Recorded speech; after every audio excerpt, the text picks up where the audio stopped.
कई लोग कहते हैं गुरुजी क्या दूध चढ़ाना जरूरी है शंकर पर? कई लोग कहते हैं गुरुजी क्या दही चढ़ाना जरूरी है शंकर पर? शहद चढ़ाना जरूरी है? घृत चढ़ाना जरूरी है?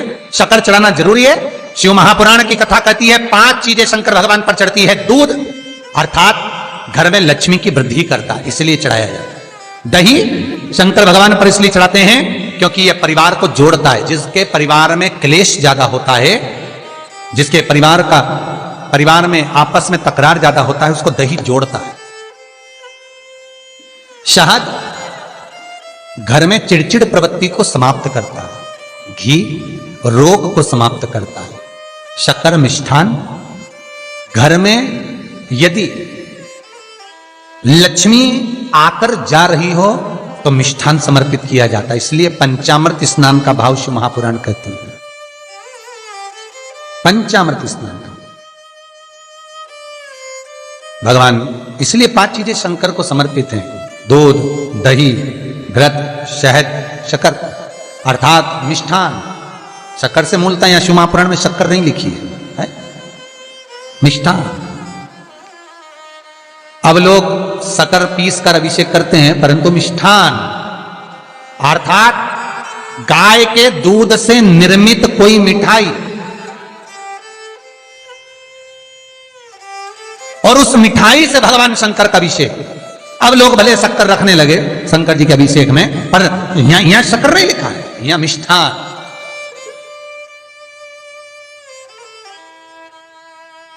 हमारे यहां सहज भाषा में कहते थे उसको खांड अर्थात मीठा।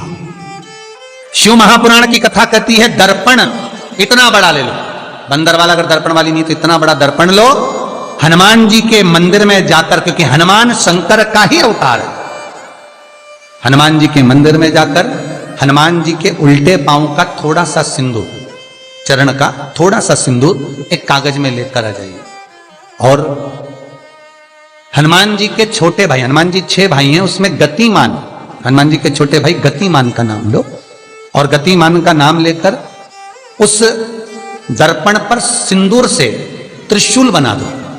सिंदूर से त्रिशूल बनाकर उस दर्पण को घर के बाहर, दर्पण का मुख बाहर की ओर, ऐसे बाहर की ओर मुख कर कर दर्पण को घर के बाहर या दरवाजे पर, बिल्डिंग पर, ऊपर जाली में, फ्रंट में कहीं पर भी उसको लगा दीजिए। महाराज केवल शंकर का स्मरण कर कर, गतिमान का नाम लेकर, हनुमान के उल्टे पांव का सिंदूर का त्रिशूल बनाकर जो दर्पण को लगा देता है, आपको 1 महीने के अंदर अंतर मालूम पड़ जाएगा कि पिछले जो महीने निकले हैं उस महीने का अंदाजा लगाना कि घर में लोग कितने बीमार पड़ते थे, और इस दर्पण को लगाने के बाद बीमारी कम हुई कि नहीं हो कम तो ठंडा कर देना, क्या जा रहा है, पर करके जरूर देखना। विश्वास रखकर करोगे, भगवान शिव का अनुमोदन कर कर, भगवान शंकर पर विश्वास रखकर करोगे तो बीमारी घेर नहीं सकती। अकाल मृत्यु हो मरे जो काम करे चंडाल का, काल उसका क्या बिगाड़े जो भक्त हो महाकाल का। शंकर की आराधना करने वाला, शिव का स्मरण करने वाला, शिव को निवेदन करने वाला, शिव अर्चना में डूबने वाला, शिव का अनुमोदन करने वाला कभी दुखी नहीं हो सकता। तो शिव महापुराण की कथा कहती है शंकर को जितना जल प्रिय नहीं, शंकर को जितना बेल प्रिय नहीं, शंकर को जितना शमी प्रिय नहीं, शंकर को जितना दूध दही प्रिय नहीं, शंकर को अगर कुछ प्रिय है तो सत्य प्रिय है। सत्यम शिवम सुंदर। इसीलिए हमारे यहां शास्त्र कहता है, ब्रह्मा जी केतकी के फूल को लेकर आए, उसने झूठ बोला। ब्रह्मा जी गाय को लेकर आए, शंकर भगवान के सम्मुख में झूठ बोला। ब्रह्मा स्वयं झूठ बोले तो सिर कटा। कर्मनाशा नदी प्रकट हुई।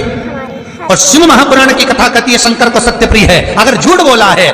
इसीलिए शिव महापुराण का स्पष्टीकरण किया जाए, वर्णन किया जाए, तो पहले के समय में अदालत नहीं होती थी, पहले के समय में पंचायत नहीं हो सकती थी, पहले के समय में कोई सभाएं नहीं होती थी, पहले के समय में कोई निर्णायक मंडल नहीं होता था, पहले के समय में केवल एक निर्णय होता था। गांव के लोग ले जाकर शंकर के मंदिर में खड़ा कर देते थे और कहते थे उठा गंगा जली, और कहते तूने ऐसा नहीं किया। गंगा जली उठाकर कह दे कि तूने ऐसा नहीं करा। क्यों गंगा जली उठवाते थे? क्योंकि लोगों ने शिव महापुराण सुन रखी थी।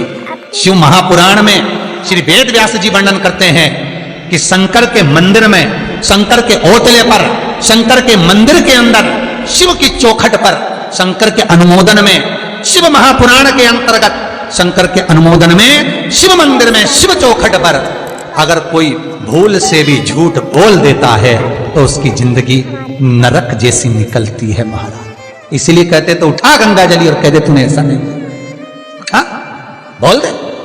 आपके भी जीवन में अगर किसी को कष्ट है, फिर निवेदन करूंगा, मंदिर में अगरबत्ती भले मत लगाओ, मंदिर में दीप भले मत जलाओ, मंदिर में पेड़ा भले मत चढ़ाओ।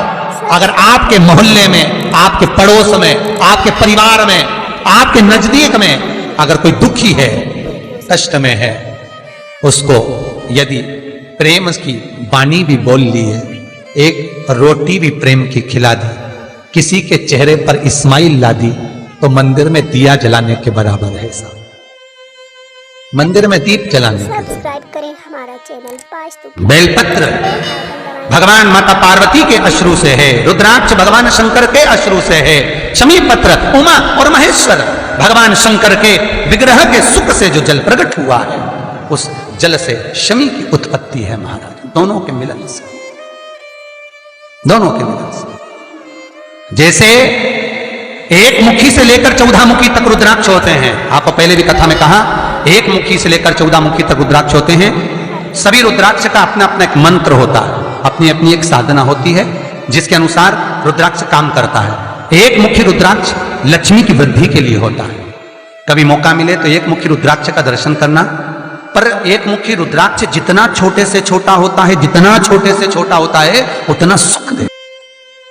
एक मुखी रुद्राक्ष लक्ष्मी की वृद्धि के लिए होता है, कार्य सिद्धि के लिए होता है। कोई भिखारी से भिखारी, गरीबड़े से गरीबड़ा भी अगर धारण कर ले, उसके घर में एक मुखी रुद्राक्ष अगर प्रवेश कर जाए तो सुख का अनुभव करा देता है, संपदा का अनुभव कराता है, सरस्वती का भाव प्रकट करता है, वैभव का भाव देता है।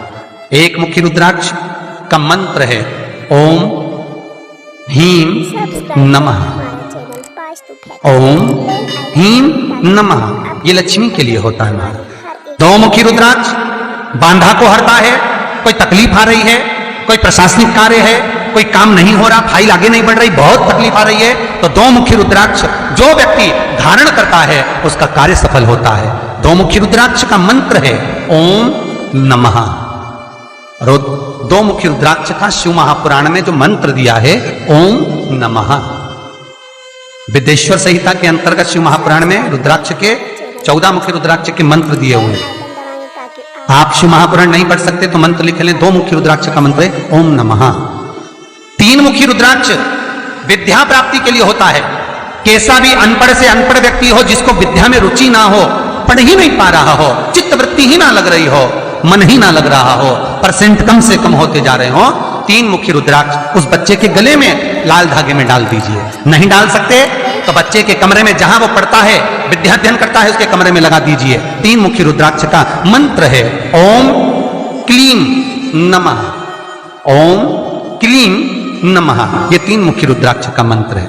इन मंत्र को कैसे सिद्ध करना है वो आपको 14 मुखी के रुद्राक्ष के पूर्ण होने पर वर्णन कर दे। तीन मुखी रुद्राक्ष का वर्णन है ओम क्लीं नमः। चार मुखी रुद्राक्ष खोई हुई वस्तु को प्रदान कर देता है महाराज। यदि कोई वस्तु आपकी खो गई है, कोई सामान आपका रखा गया नहीं मिल रहा, चार मुखी रुद्राक्ष को एक चावल की कटोरी में, अक्षत की कटोरी में घर के केंद्र बिंदु में रख दीजिए महाराज। चार मुखी रुद्राक्ष 2 रात्रि तक रखा रहेगा। तीसरी रात्रि को खोई हुई वस्तु आपके घर में कहीं पर भी प्राप्त हो जाएगी, पर होगी, मालूम पड़ जाएगा कि वस्तु यहां है। चार मुखी रुद्राक्ष का मंत्र है ओम ह्रीं नमः। ओम ह्रीं नमः। फिर वर्णन आया 5 मुखी रुद्राक्ष। ये कार्य में सिद्धि देता है। व्यापार नहीं चल रहा हो, कोई नई दुकान खोली हो, नई फैक्ट्री खोली हो, नया कोई कार्य करने जा रहे हो, नहीं हो रहा है, पैसा लग रहा है पर आवक नहीं हो रही है, तो 5 मुखी रुद्राक्ष फल प्रदान करता है। इसका मंत्र है ओम ह्रीं नमः। ओम ह्रीं नमः। 6 मुखी रुद्राक्ष अटके हुए काम को सफल बनाता है। जिसका विवाह नहीं हो रहा हो, शादी नहीं हो रही हो, रिश्ते बहुत आ रहे हो, संबंध नहीं हो रहा हो, तो 6 मुखी रुद्राक्ष स्त्री हो चाहे पुरुष हो, उसके गले में लाल धागे में डाल दिया जाए। 6 मुखी रुद्राक्ष का मंत्र है ओम ह्रीं हूं नमः। ओम ह्रीं हूं नमः, ये 6 मुखी रुद्राक्ष का मंत्र है। 7 मुखी रुद्राक्ष महाराज 7 मुखी रुद्राक्ष ऐसा रुद्राक्ष है जो कोई ठेला चलाने वाला भिखारी भी हो, कोई गरीबड़ा भी हो, व्यापार नहीं चल रहा हो, बहुत हताश हो गया हो, तो 7 मुखी रुद्राक्ष को लाल धागे में धारण करने वाला थोड़ा संपदावान धन की ओर अग्रण्य बढ़ता है। महाराज 7 मुखी रुद्राक्ष का मंत्र है ओम हूं नमः, ओम हूं नमः। यदि ये मंत्र आप नहीं लिख पा रहे हो तो शिव महापुराण के विद्येश्वर संहिता में ये सारे मंत्र लिखे हैं, उस मंत्र को आप निकाल सकते हो। ओम हूं नमः। 8 मुखी रुद्राक्ष श्री शिवाय नमस्तुभ्यं, श्री शिवाय नमस्तुभ्यं, श्री शिवाय नमस्तुभ्यं।